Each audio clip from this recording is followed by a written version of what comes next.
दोस्तों, बलजिंदर पंजाब से। दोस्तों, पिछले तकरीबन 10-11 महीने से मैं बाइक बोर्ड के किसी भी ग्रुप में या किसी और एक्टिविटी में शामिल नहीं हुआ, जुड़ा हुआ नहीं था। कुछ प्रॉब्लम चल रही थी जो अभी भी चल रही है। भगवान चाहेगा तो बहुत जल्द वो ठीक हो जाएगी। अब मैं मुद्दे की बात पे आता हूँ कि लास्ट कुछ 1 महीने पहले से मैं बाइक बोर्ड के ग्रुप में और कुछ इन्वेस्टर के साथ थोड़ा थोड़ा बातचीत कर रहा हूँ और ग्रुप में भी जुड़ रहा हूँ। और उसके हिसाब से मेरा ये मानना है कि अभी जो काम होने जा रहा है उससे बेहतर और कोई भी विकल्प आपके पास कभी भी नहीं आएगा। ये मैं इसलिए कह रहा हूँ क्योंकि किसी भी काम का पूरा होने का एक समय होता है और वो समय आ गया है। वो इसलिए कि अभी तक पिछले 1-1.5 साल से जो तरीका लोगों ने या चोरों ने या मदनलाल गुलाम जैसे जानवरों ने जो लूट का सिस्टम बना रखा था वो खत्म होने जा रहा है। क्योंकि जो गर्वित वेलफेयर सोसाइटी काम करने जा रही है वो अभी तक हिंदुस्तान में लोगों को उनका हक दिलाने के लिए नहीं हुआ।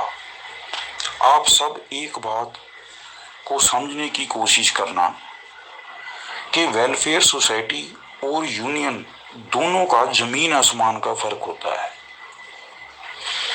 क्योंकि वेलफेयर सोसाइटी सिर्फ और सिर्फ निस्वार्थ बिना किसी भी अपने बेनिफिट के लिए काम करती है और यूनियन सिर्फ और सिर्फ अपने ही बेनिफिट के लिए काम करती है।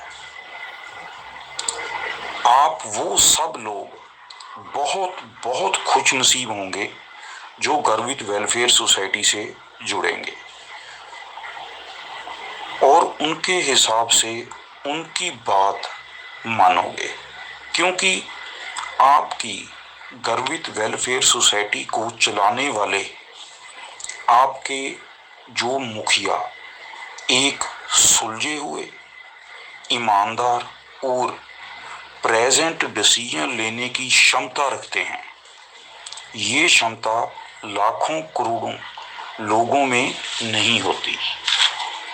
लेकिन हम सभी लोग बहुत खुश नसीब हैं कि हमें गर्वित वेलफेयर सोसाइटी के मुखिया राजेश पंचाल जी मिले हैं। हाँ दोस्तों, राजेश पंचाल जी मिले हैं।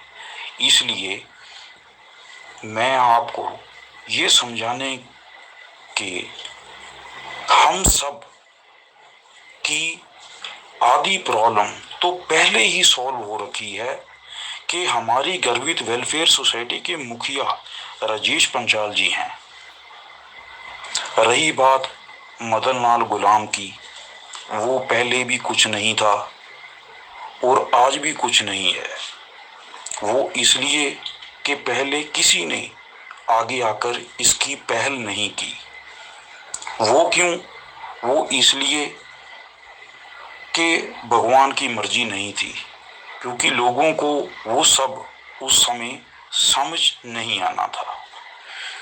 तो इसलिए अब ये भगवान की मर्जी है जो अपने आप इस चीज को बनाकर लोगों के सामने लेकर आ रहा है और आज की स्थिति के हिसाब से ये सही है।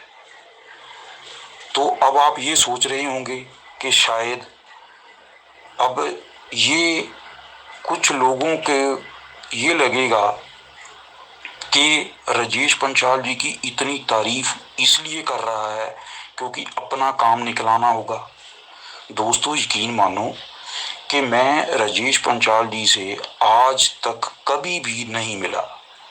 हाँ, ये जरूर है कि उनसे मेरी शायद कोई 1-2 दफ़ा फ़ोन पे बात हुई होगी, और वो भी रिसेंटली, तकरीबन मेरे हिसाब से कोई 7-8 महीने पहले ही हुई होगी। तो इसलिए इस चीज़ को अपने दिमाग में मत रखना। हाँ, ये चीज़ है कि कई दफ़ा क्या होता है कि जब कोई इंसान किसी से बात करता है तो उस सुलझे हुए इंसान का जो तजुर्बा होता है तो वो इंसान को समझ आ जाता है। तो मैं इसलिए कह रहा हूँ कि वो बहुत सुलझे हुए इंसान है।